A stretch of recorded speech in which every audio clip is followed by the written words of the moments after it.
Hello students, it's me Vikrant and I welcome you all on today's lecture. बच्चों, ये है lecture number 2 आपकी first flight का। Lecture number 1 हमने पिछली वीडियो में पढ़ा था और आज हमें यहाँ से शुरू करना था, इस वाले पैराग्राफ से। तो आप सभी तैयार होंगे। आपने पिछली क्लास के अंदर जो कुछ मैंने पढ़ाया था वो ध्यान से पढ़ा होगा। हमने कुछ वोकेबलरीज तैयार करी थी और थोड़ी सी समरी जानी थी इस चैप्टर के बारे में कि किस बारे में चैप्टर है, कैसे एक लेंचो नाम का फार्मर भगवान को लेटर लिखता है। ठीक है, तो उसी कहानी को आज चैप्टर को हम पूरा करेंगे और बढ़ेंगे आगे। तो शुरू करते हैं अपना चैप्टर। सबसे पहले आपके सामने लिखा हुआ the house, the only one in the entire valley. अब इसका मतलब ध्यान से समझना। द हाउस यहाँ पे इसलिए बोला गया दोस्तों क्योंकि बच्चों the only one in the entire valley, entire का मतलब होता है संपूर्ण, वैली मतलब घाटी, यानी पूरी घाटी के अंदर एक अकेला घर था वो the house, the only one in the entire valley. ठीक है। Set on the crust, crust होता है मतलब टॉप ऑफ ए लो हिल, मतलब एक छोटी पहाड़ी के टॉप पर वो सेट था। सेट का मतलब इकलौता घर था एक छोटी पहाड़ी के टॉप पर। क्रस्ट को कहते हैं चोटी, जो सबसे ऊपर का भाग होता है। फ्रॉम दिस हाइट यानी इतनी ऊंचाई से, one could see the river and the field, मतलब इतनी ऊंचाई थी कि आप वहाँ से क्या देख सकते हो, नदी और फील्ड माने खेत। ऑफ राइप कॉर्न, पके हुए मक्का की, कॉर्न होता है मक्का, डोटेड यानी छिद्रित। ठीक है जी। विद दी फ्लावर्स यानी किसके साथ था वो खेत, राइप कॉर्न का खेत किसके साथ था, फ्लावर्स के साथ था। फूल भी आप वहाँ से देख सकते हो, नदी देख सकते हो। That always promised a good harvest, जो हमेशा क्या प्रॉमिस करता है, यानी उस खेत को देख के ऐसा लगता था जैसे हमेशा वहाँ से एक अच्छी फसल होगी। हार्वेस्ट का मतलब होता है एक जो मतलब फसल हो चुकी होती है ना, तो उसको जब काटने का टाइम होता है उसे हम कहते हैं कि अब हमारी फसल जो है हार्वेस्ट के लायक यानी काटने के लायक हो चुकी है, यानी अच्छी खासी फसल। The only thing the earth needed was a downpour, यानी सिर्फ अर्थ को क्या चाहिए था, एक बारिश चाहिए थी। डाउनपोर का मतलब होता है बच्चों मूसलाधार बारिश। और एटलीस्ट अ शावर, यानी अगर मूसलाधार बारिश भी ना हो तो कम से कम एक शावर यानी हल्की फुल्की बारिश तो हो जाए। यानी अच्छी फसल के लिए सिर्फ जो वहाँ पे की जो वो खेत था उसकी धरती को सिर्फ क्या चाहिए थी, बारिश की ज़रूरत थी। थ्रू आउट द मॉर्निंग, यानी थ्रू आउट द मॉर्निंग का, थ्रू आउट का मतलब होता है from the beginning to the end, मतलब शुरुआत से आखिरी तक, throughout. The morning Lencho who knew his field intimately, मतलब सुबह से ही लेंचो क्या कर रहा था, जो कि who knew his fields intimately. Intimately का मतलब होता है मतलब बहुत डिटेल्ड में, बहुत विस्तार पूर्वक, मतलब अपने खेतों को वो कैसे जानता था, बहुत अच्छी तरीके से जानता था, बहुत मतलब डिटेल में, बहुत गहराई से अपने खेतों को जानता था। Had nothing else but see the sky towards the north east, यानी Lencho throughout the morning, सुबह से ही लेंचो क्या कर रहा था, सिर्फ आसमान की तरफ देख रहा था, और वो भी किस डायरेक्शन में, नॉर्थ ईस्ट की डायरेक्शन में। और वो क्या करता था, who knew his field intimately, यानी अपने खेतों के बारे में वो अच्छी तरीके से जानता था, यानी बहुत विस्तार पूर्वक जानता था। अब देखते हैं कुछ वोकेबलरी इस पैराग्राफ के अंदर जो हमने पढ़ा है अभी। एक वर्ड आया दोस्तों वैली। वैली का मतलब क्या होता है, वैली का मतलब होता है घाटी। ठीक है। दो पर्वतों या पहाड़ों के बीच की नीची भूमि प्रायः जिससे होकर नदी बहती है। ठीक है। तो शॉर्ट में हम कह सकते हैं कि घाटी को हम क्या कहते हैं, वैली। ये उसका हिंदी में और इंग्लिश में डिस्क्रिप्शन दिया हुआ है। The low land between two mountains और hills which often has a river flowing through it, यानी जिससे नदी बहे। ठीक है। दो पर्वतों या पहाड़ों के बीच की नीची भूमि जो थोड़ी सी दबी हुई सी हो नीचे की तरफ, दो पहाड़ों के या पर्वतों के बीच। इसके बाद अगला वर्ड क्या आया था, एक वर्ड आया था एंटायर। एंटायर का मतलब होता है संपूर्ण। ठीक है। वूल या कंप्लीट। वो कैब साथ साथ तैयार करते हुए चलना। ये क्या है इसको भी देखते हैं। ये है V1 V2 V4 V5 यानी फॉर्म्स ऑफ वर्ब है सिट की। एक वर्ड हमने पढ़ा था यहाँ पे सेट। सेट क्या है? पास्ट फॉर्म है सिट की, ठीक है। SEIS फॉर्म हो जाएगी सिट्स और ING फॉर्म हो जाएगी सिटिंग, ठीक है भाई। तो बच्चों ये बहुत ज़रूरी चीज़ें हैं आपके लिए सीखने के लिए, अगर आपको अपनी ग्रामर और इंग्लिश में अच्छी पकड़ बनानी है तो। To be in a particular place और पोजीशन, सेट का क्या मतलब है? विशेष स्थान या स्थिति में होना, रखा होना या रहना। यानी उनका जो वो द हाउस था वो कहाँ पे सेट था? वो था एक क्रस्ट के ऊपर, पहाड़ी के क्रस्ट के ऊपर। तो सेट का मीनिंग यहाँ पे समझाया गया अच्छे तरीके से कि रखा होना या रहना। तो वो कहाँ पे रखा हुआ था घर उनका? कहाँ पे था? पहाड़ी के टॉप पे, और वो भी कैसी पहाड़ी? लो हिल, यानी जो छोटी पहाड़ी थी। उसके बाद ये क्या है? किसी पहाड़ी या तरंग का शिखर। क्रस्ट का क्या मतलब होता है? द टॉप पार्ट ऑफ ए हिल और ए वेव, किसी पहाड़ी या तरंग का शिखर। समझ गए ना? क्रस्ट का मतलब टॉप पार्ट ऑफ अ हिल और अ वेव। फील्ड का मतलब देखते हैं। फील्ड होता है एक तो कृषि भूमि जिसे हम कहते हैं खेत, और एक होता है फील्ड जैसे हम कहते हैं ना कि तेरी क्या फील्ड है, तू किस चीज़ में अपना मतलब किस फील्ड में अपना करियर बनाएगा, ऐसे आपने बोलते हुए सुना होगा। तो इसे कहते हैं अध्ययन या ज्ञान का क्षेत्र।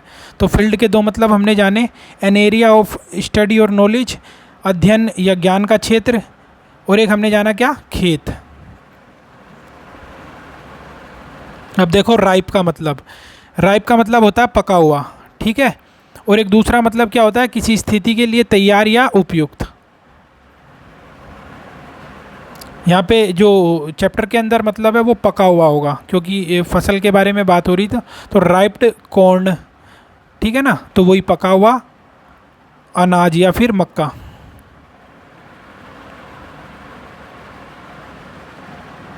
मक्का नहीं, अनाज होता है ना। डॉट का क्या मतलब होता है भाई?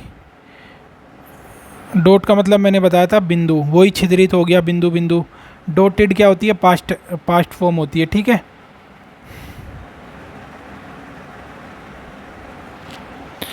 हार्वेस्ट का क्या मतलब होता है? फसल काटने और इकट्ठी करने की क्रिया। हार्वेस्टिंग क्या होता है? फसल काटने की और इकट्ठी करने की प्रक्रिया, जमा की गई फसल, ठीक है। आप पढ़ सकते हो खेत से फसल काटने और इकट्ठी करने का समय, यानी जिस समय हम फसल को काटते हैं उसे हम क्या कहते हैं? हार्वेस्टिंग कर रहे हैं, यानी फसल को काटना। थ्रू आउट का अगर मैं मतलब समझाने की कोशिश करूँ तो क्या होता है? सारा का सारा, किसी वस्तु के प्रत्येक भाग में। थ्रू आउट का मतलब आरंभ से अंत तक, ठीक है। बहुत ही प्यार से और डिटेल्ड तरीके से वोकैबलरी तैयार करवा रहा हूँ, ऐसे ही करते चलना, लाइफ में कभी दिक्कत नहीं होगी। इंटीमेटली का मतलब होता है विस्तार पूर्वक। मैंने बताया था इंटीमेटली क्या होता है? मतलब एकदम जो पूरी कंप्लीट नॉलेज रखता हो, विस्तार से डिटेल तरीके से, इंटीमेटली विस्तार पूर्वक। तो वो जो लेंचो था वो कैसे जानता था अपने खेतों को? इंटीमेटली तरीके से, यानी विस्तार पूर्वक। अब चलते हैं भाई अगले पैराग्राफ पे। देखो यहाँ क्या लिखा हुआ है? Now we are really going to get some water. यानी जब वो नॉर्थ ईस्ट डायरेक्शन में देख रहा होता है तो बादलों को देख के उसे कैसा लगता है? Now we really going to get some water. यानी लेंचो क्या कहता है? Now we really going to get some water, अब हमें पक्का कुछ ना कुछ पानी मिल जाएगा। किससे कहता है? अपनी वाइफ से, वुमेन। द वुमेन वो वाज प्रिपेयरिंग सपर। सपर का मतलब होता है काइंड ऑफ डिनर। डिनर जो थोड़ा टाइम से हम पहले कर लें उसे हम कहते हैं सपर। रिप्लाइड, औरत ने क्या रिप्लाई दिया जब उसने बोला कि अब हमें शायद कुछ पानी मिल सकता है? तो वुमन ने रिप्लाई किया यस, हाँ, गॉड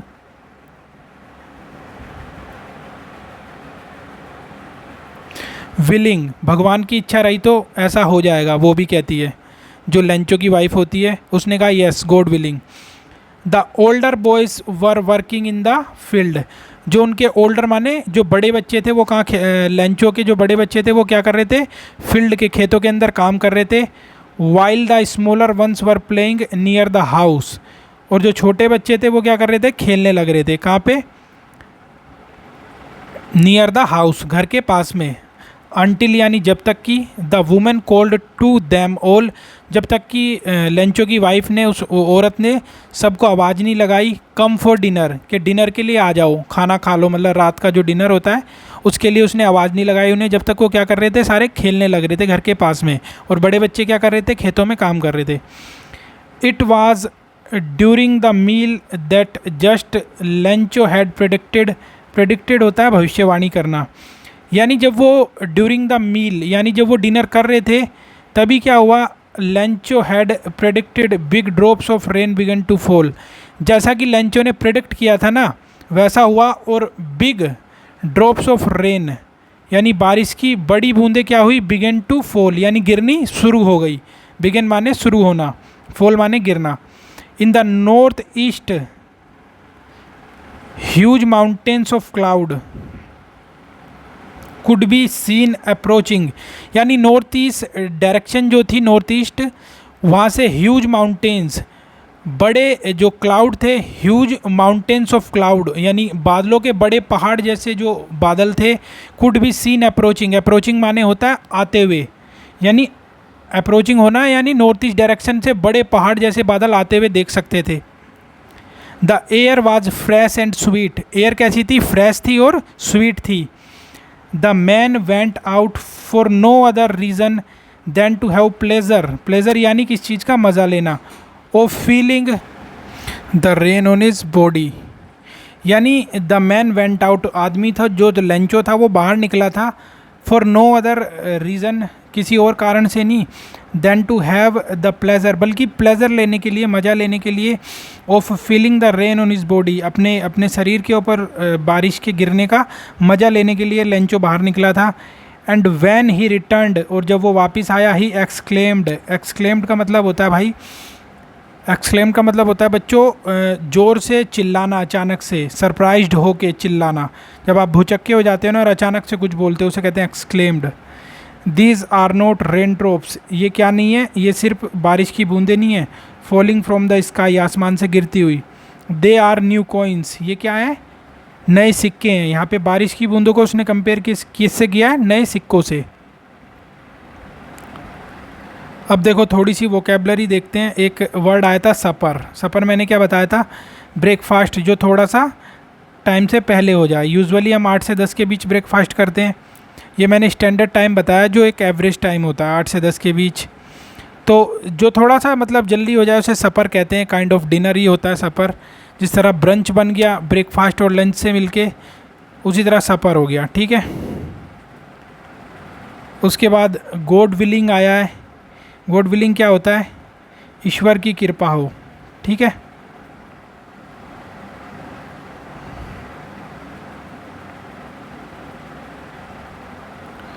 प्रेडिक्ट का मतलब क्या होता है, भविष्यवाणी करना। प्रेडिक्टेड पास्ट फॉर्म होती है, to say that something will happen in future, in the future, predict करना। बिगिन क्या होता है, बिगिन का मतलब होता है कोई काम आरंभ करना, किसी घटना, कोई घटना शुरू होना, प्रारंभ होना, ठीक है। बिगिन माने शुरू होना। ह्यूज का क्या मतलब होता है देखते हैं। ह्यूज होता है बहुत बड़ा, विशाल। तो जिस पैराग्राफ के अंदर जो वोकेबलरीज आती रहती हैं वो साथ साथ आपको तैयार करता हुआ चलता हूँ, ठीक है। देखो ये क्या है, एक सेकंड पहले इसे देखो। Huge mountains of clouds is the phrase use to symbolise the size of clouds, यानी ह्यूज माउंटेन्स ऑफ क्लाउड्स जो लिखा हुआ था पैराग्राफ के अंदर, उसका मतलब होता है यानी वो साइज के बारे में बात कर रहा क्लाउड के। अप्रोच का क्या मतलब होगा,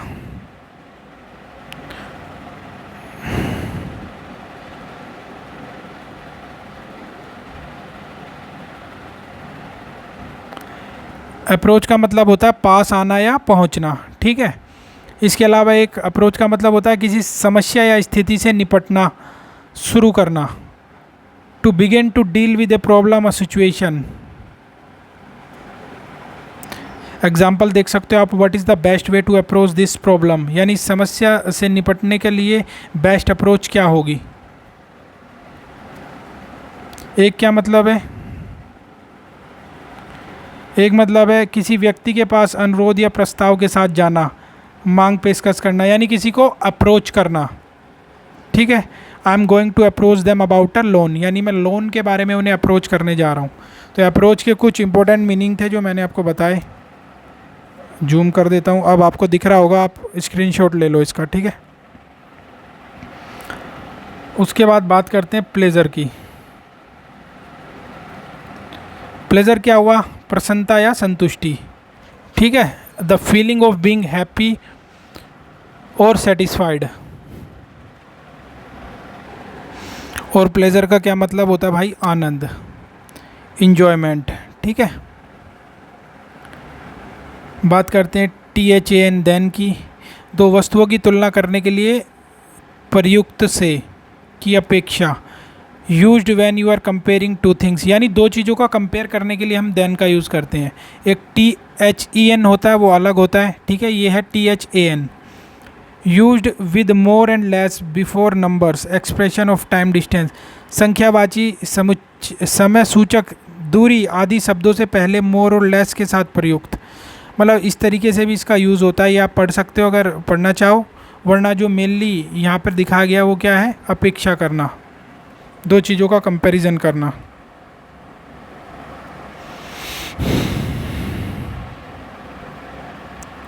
THEN की बात करें तो उसका मतलब होता है तब, उसके बाद तत्पश्चात। ठीक है, मेनली तब उसका मतलब होता है। एक्सक्लेम, पास्ट फॉर्म क्या हो जाएगी, एक्सक्लेम्ड, यानी भावेश में अचानक चिल्लाकर कुछ कहना, जैसे लेंचो ने बोला था अचानक से। अब देखो अगला पैराग्राफ,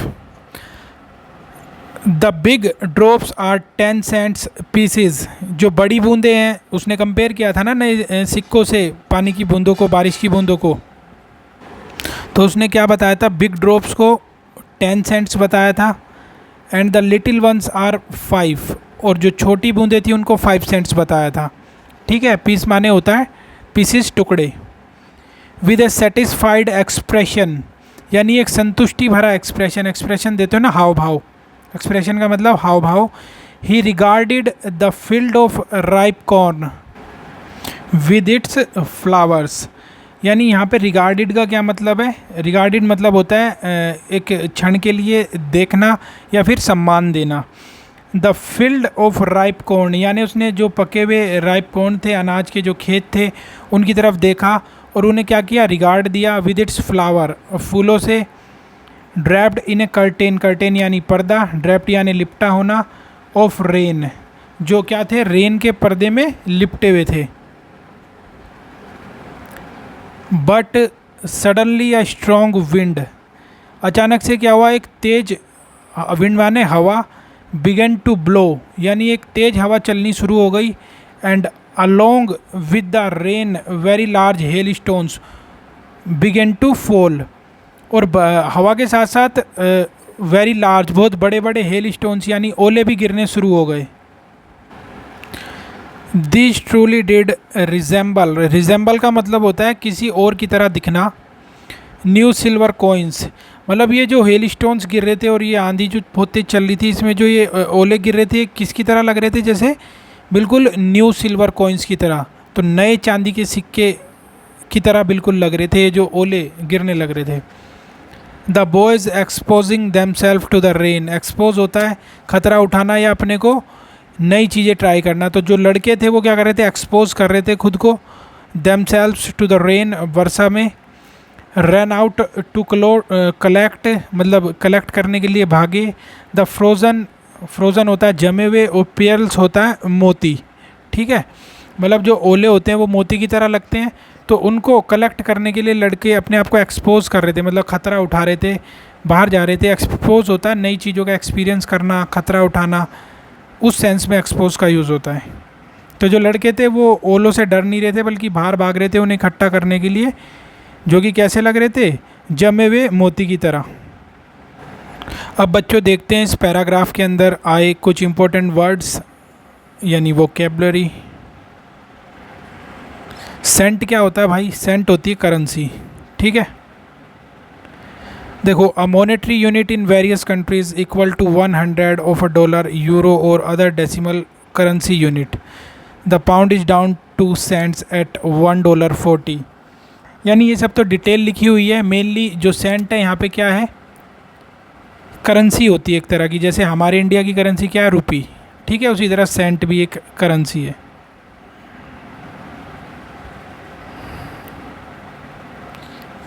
ए 50 पैसे piece, a coin of the value mentioned. निर्दिष्ट मूल्य का कोई सिक्का। इसको आप रहने दो, ठीक है।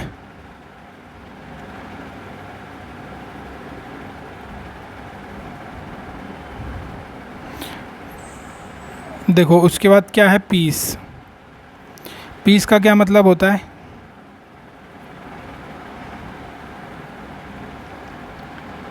पीस मतलब होता है अंश, भाग या हिस्सा, ठीक है। एक अदद चीज़, एक संख्या में कोई वस्तु, एक पृथक उदाहरण। ए पीस ऑफ पेपर, यानी पीस का मतलब टुकड़ा, आप समझ सकते हो, ठीक है। एन अमाउंट और एग्जाम्पल ऑफ समथिंग, हिस्सा या भाग या अंश, टुकड़ा कह सकते हैं पीस को, ठीक है। ये क्या है भाई? आगे देखते हैं। चेहरे की मुद्रा, चेहरे का भाव। The look on person's face that shows what he is thinking और फीलिंग। इसको भी आप रहने दो, ठीक है भाई। मैं इससे कर देता हूँ क्रॉस। चलते हैं अगली उस पर। देखो, रिगार्ड का क्या मतलब होता है? रिगार्ड का मतलब होता है सम्मान देना या व्यक्ति या वस्तु को क्षण भर के लिए देखना, ठीक है। ड्रैप का क्या मतलब होता है? पास्ट फॉर्म हुई ड्रैप्ड, ठीक है। किसी वस्तु या कोई पोशाक तथा अन्य वस्तुओं को यूं ही डाल देना। मेनली इसका मतलब होता है किसी वस्तु को कपड़े से लपेटना, ठीक है, लपेट देना। ड्रैप का मतलब कपड़े से लपेटना। कर्टेन होता है पर्दा, ठीक है जी। देखो, ब्लो का क्या मतलब होता है? ब्लो के बहुत सारे मतलब होते हैं, इसलिए थोड़ा ध्यान से देखना। ये मैंने 5 मीनिंग लिखवाए हुए हैं, एक एक करके देखते हैं।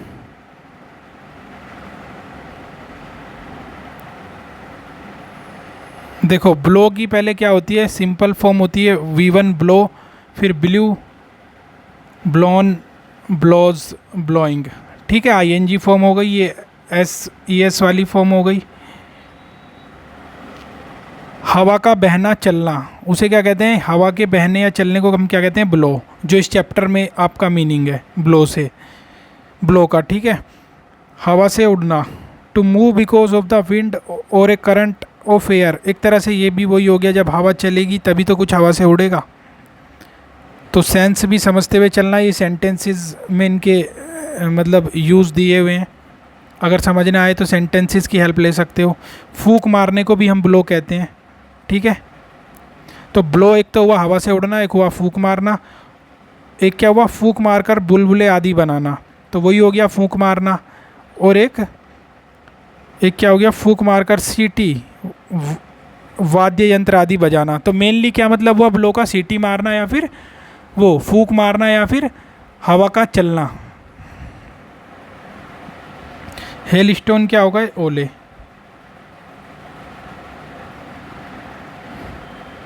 रिजेंबल का क्या मतलब हुआ? रिजेंबल का ये फॉर्म हो गए resemble, resembled, resembles, resembling. ING form, SES वाली फॉर्म।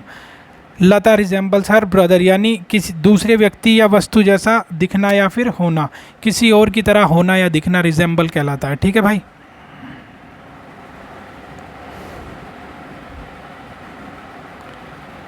अब देखते हैं एक्सपोज।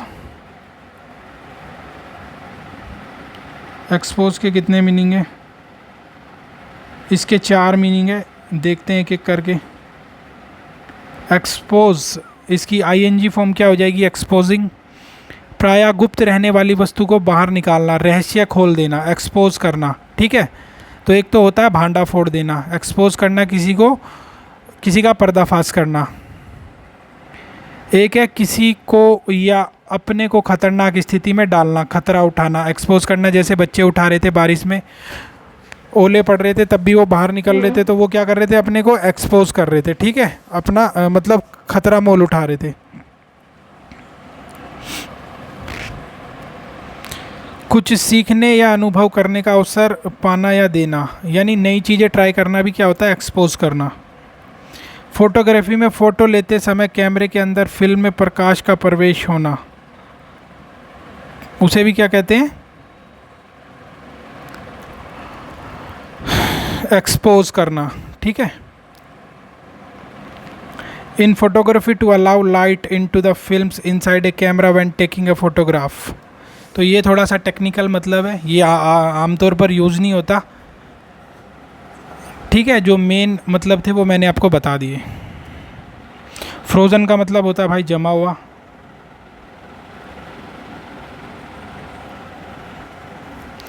आगे चलूँ अगर तो पेरल का मतलब देखते हैं, मैंने बताया था मोती, तो एक तरह से देख सकते हैं मोती रतन जड़ी आभूषणों के लिए प्रयुक्त होते हैं।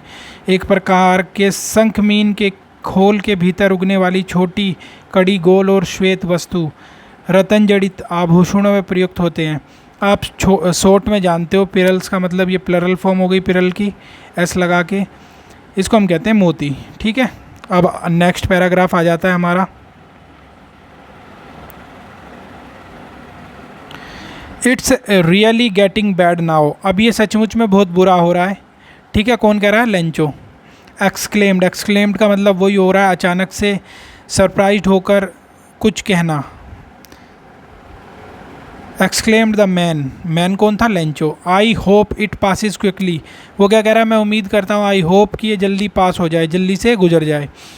It did not pass quickly, लेकिन ऐसा नहीं हुआ, ये जल्दी से नहीं गुजरा। जो ओले पड़ रहे थे, आंधी आ रही थी, वो आती चली गई।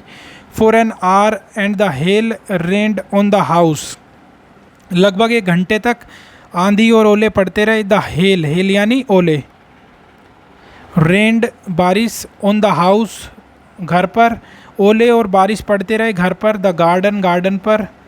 उसके बाद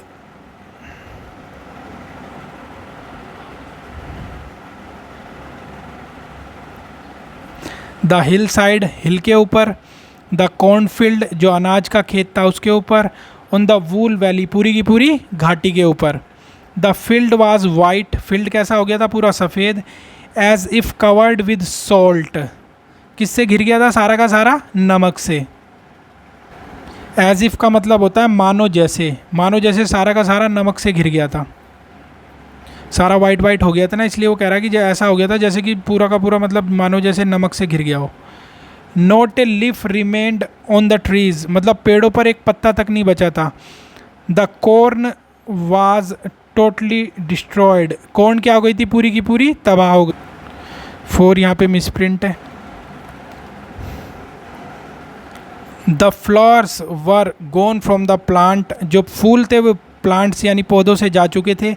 लेंचोज सोल, सोल यानी अंतरात्मा, जो लेंचोज फार्मर था उसकी अंतरात्मा। वाज फिल्ड विद सैडनेस, मतलब उदासी से भर चुकी थी उसकी अंतरात्मा। व्हेन द स्ट्रॉम हैड पासिड, जब तूफान गया। He stood in the middle of the field, वो फील्ड जो मतलब जो खेत था उसके, स्टूड यानी खड़े होना, मिडल यानी बीचों बीच में खड़ा हुआ था। एंड सैड, और कह रहा था, टू हिज सन्स, अपने लड़कों से। अ प्लेग्यू ऑफ लकेटस वुड, यहाँ पे दोस्तों जो लिखा हुआ है प्लेग, प्लेग का क्या मतलब होता है, प्लेग का मतलब होता है तेज़ी से फैलने वाला कोई भी संक्रामक रोग, जिससे क्या हो जाए, जिससे बड़ी संख्या में क्या हो जाए, रोगियों की मौत हो जाए। तो एक तो ये होता है संक्रमण रोग, एक होता है चूहों से फैलने वाला संक्रमण, ठीक है। तो यही मतलब हो गया संक्रमण रोग या चूहों से फैलने वाला संक्रमण, एक तो ये बीमारी हो गई।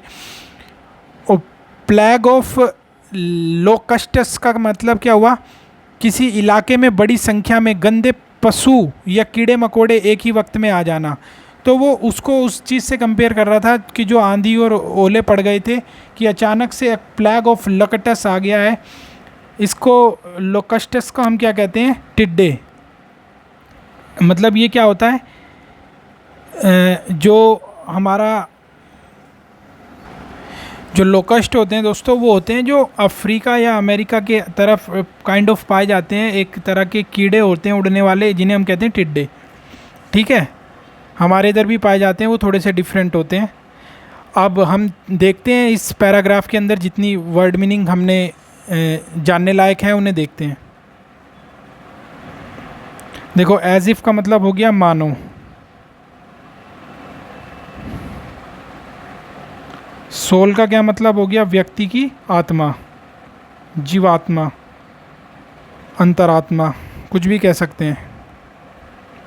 सैडनेस क्या हो गया? उदासी, दुखी या दुख। स्ट्रॉम का क्या मतलब हो गया? An extreme weather condition with very strong wind, heavy rain and often thunder and lightning. यानी एक्सट्रीम वेदर कंडीशन को क्या कहते हैं? स्ट्रॉम। जहाँ पे क्या हो? तेज़ हवा चले, स्ट्रॉन्ग विंड, तेज़ बारिश हो, heavy rain, thunder and lightning यानी बिजली कड़के, तो उसे कहते हैं स्ट्रॉम यानी तूफान। प्लेग का क्या मतलब होता है? प्लेग का मतलब होता है, देखो, तेज़ी से फैलने वाला कोई भी संक्रामक रोग। तो एक तो हम समझ सकते हैं संक्रामक रोग, ठीक है, चूहों से फैलने वाला। फिर होता है किसी इलाके में बड़ी संख्या में गंदे पशुओं या कीड़े मकोड़ों का एक ही वक्त में आ जाना। अ प्लेग ऑफ लोकस्ट, यानी लोकस्ट यानी टिड्डे, उनका झुंड एक साथ से आ गया हो, ऐसा लग रहा था लेंचों को, जैसे वो ओले पड़ गए थे, तो वो उससे कंपेयर कर रहा था उन्हें कि जैसे बहुत सारे कीड़े आ गए और सारी फसल को बर्बाद करके चले गए। ये प्लेग की फॉर्म्स है, प्लैग्ड, प्लैग्स, प्लगिंग, प्लैग्ड। किसी के लिए मुसीबत खड़ी करना भी मतलब होता है प्लेग का, तो मुसीबत ही खड़ी हुई थी उसके लिए। लोकस्ट का क्या मतलब होता है? टिड्डी, ठीक है, वही टिड्डे, टिड्डे टिड्डी एक ही बात हो गई।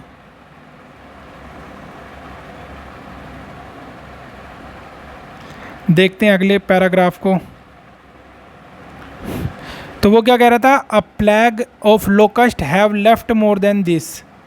मतलब अगर टिड्डे आ भी जाते ना तो भी इससे कम तबाही करते, मतलब उनसे कंपेयर कह रहा कि अगर प्लेग ऑफ लोकस्ट भी आ जाता वो भी इतनी तबाही नहीं करता, वो भी have left more than this, इससे ज़्यादा छोड़ देता जितनी तबाही किसने कर दी? The hell has left nothing. Hell ने यानी ओलो ने तो कुछ छोड़ा ही नहीं है यहाँ पे, जो ये तूफान आया इसने तो कुछ छोड़ा ही नहीं है। This year we will have no corn, इस साल हमारे पास कोई मक्का नहीं बचेगी। That night was a sorrowful one, मतलब जो वो रात थी वो बहुत दुख से भरी हुई रात थी। All our work for nothing, हमने जितना भी काम किया वो सब क्या हो गया? बेकार हो गया। All our work for nothing, सारा का सारा किया हुआ काम क्या हो गया? बेकार हो गया। देखो, सोरोफिल का मतलब क्या हो गया? दुखपूर्ण, दुखी। यहाँ पे एक क्या लिखा हुआ है? ये गो टू द डॉग्स, ये एक ईडियम की तरह है। इफ़ ए कंट्री और organisation is going to the dogs it becoming very much less successful than it was in the past. Go to the dogs का मतलब होता है कि बिल्कुल वर्क फॉर नथिंग, जैसा लेंचो ने कहा ना, वर्क फॉर नथिंग यानी आप बहुत मेहनत करो और उसका कोई रिजल्ट ना निकले, तो आप क्या कह सकते हो? All our work go to the dogs, जितनी भी हमने मेहनत करी सब क्या हो गई? बेकार हो गई। जैसे यहाँ पे एक सेंटेंस दिया हुआ है, इफ़ ए कंट्री और organisation is going to the dogs, एक कंट्री और ऑर्गेनाइजेशन के लिए हम ये कह सकते हैं कि गो टू द डॉग्स अगर it is becoming very much less successful than it was in the past, यानी जितनी वो पास्ट में सक्सेसफुल रही थी अगर उससे बहुत कम सक्सेसफुल हो, यानी उसकी मेहनत सारी बेकार हो जाए, तो हम इसका यूज़ कर सकते हैं कि सारी हमारी मेहनत ख़राब हो गई। All our hard work go to the dogs. एक इडियम और है इसके लिए, ये क्या है? To end in smoke. इसका क्या मीन्स है? इसका मतलब है टू कम टू नथिंग, मतलब कुछ भी हासिल ना होना। To have no positive results, तो इसके लिए हम इडियम क्या यूज़ कर सकते हैं? टू एंड इन स्मोक, सब कुछ मतलब एक तरीके से बर्बाद होना। To come to nothing, to have no positive results.